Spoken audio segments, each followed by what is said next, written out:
بھی کثیرا ویہدی بھی کثیرا۔ دیکھیں قرآن پاک ہر کوئی پڑھتا ہے لیکن کسی کو میننگ پتہ نہیں ہے۔ ممکن ہے نا کبھی کبھی ہم گالی نہیں دینا چاہتے لیکن اچانک منہ سے نکل جاتا ہے۔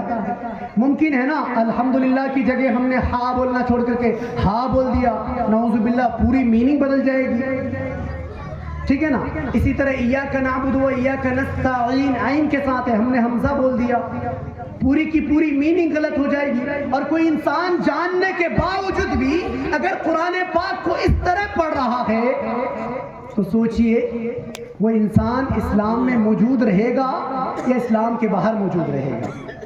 آپ جائیے گا نہیں۔ ایک انسان مثال کے طور پر چکلا گاؤں میں ایک رول اور ریگولیشن بنایا ہوا ہے، قاعدے قانون بنائے ہوئے ہیں کہ اگر چکلا میں کہیں پروگرام ہوا تو ہر ایک گھر سے ایک آدمی کو پہنچنا ضروری ہے، لیکن بغیر کسی وجہ کے کچھ لوگ آتے نہیں، تو آپ بتائیں کہ ان کا ٹھکانہ چکلا کے اندر رکھنا چاہیے یا چکلا کے باہر رکھنا چاہیے؟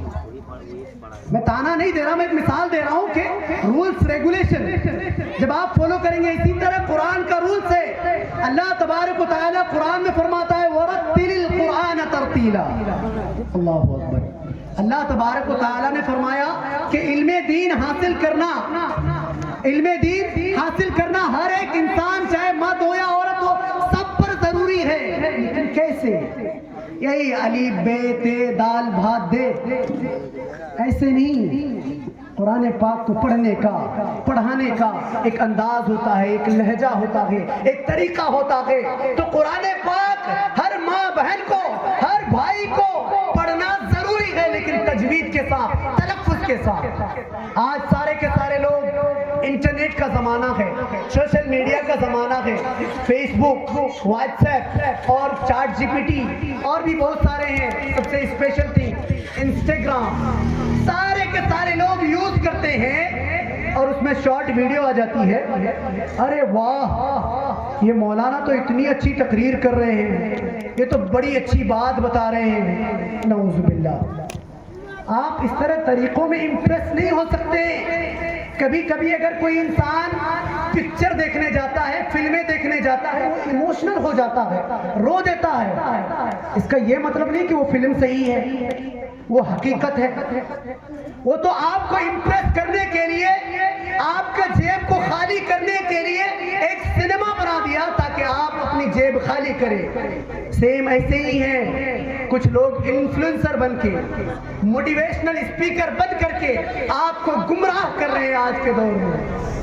حضرات محترم، ایک مولانا بولا کہ آپ نے نام سنا ہوگا طارق جمیل، آپ نے ویڈیوز بھی دیکھی ہوگی، انہوں نے ان کی جتنی اسپیچ دیکھیں گے سب میں کہتے ہیں فاتحہ خوانی نہیں کرنی چاہیے، قبروں پہ جا کر ایصال ثواب نہیں کرنی چاہیے، قبروں میں پھول نہیں چڑھانی چاہیے۔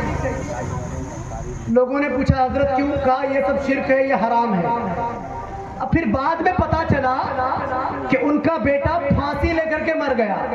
سوچئے پھانسی کی سزا، جو انسان خودکشی کرتا ہے نا اس کی سزا جہنم ہے، اس میں کوئی شک نہیں ہے۔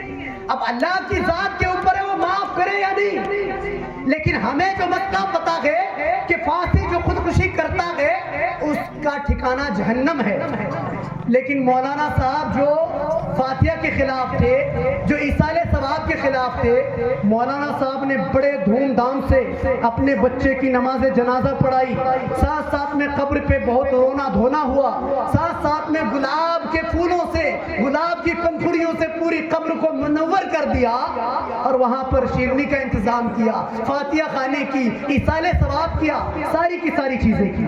اللہ اکبر۔ دیکھ رہے ہیں آپ سوشل میڈیا میں بول رہا ہے کہ یہ ساری چیزیں حرام ہے، شرک ہے، اور جب بچہ خودکشی کر گیا تو یہ ساری کی ساری چیزیں حضرت کے لیے حلال ہو گئی۔ اللہ اکبر۔ تو ایسی چیزیں ہیں، اس لیے حضرات محترم سوشل میڈیا کو استعمال کیجئے، صحیح طریقے پر استعمال کیجئے، سوشل میڈیا کو غلط طریقوں پر استعمال نہ کیجئے۔ کوئی بھی ایرا گیرا آ کر کے آپ کو بتا رہا ہے دین کے بارے میں، کیوں آپ کے گاؤں میں مولانا نہیں ہے؟ آپ کے گاؤں میں مفتیان اکرام نہیں ہیں؟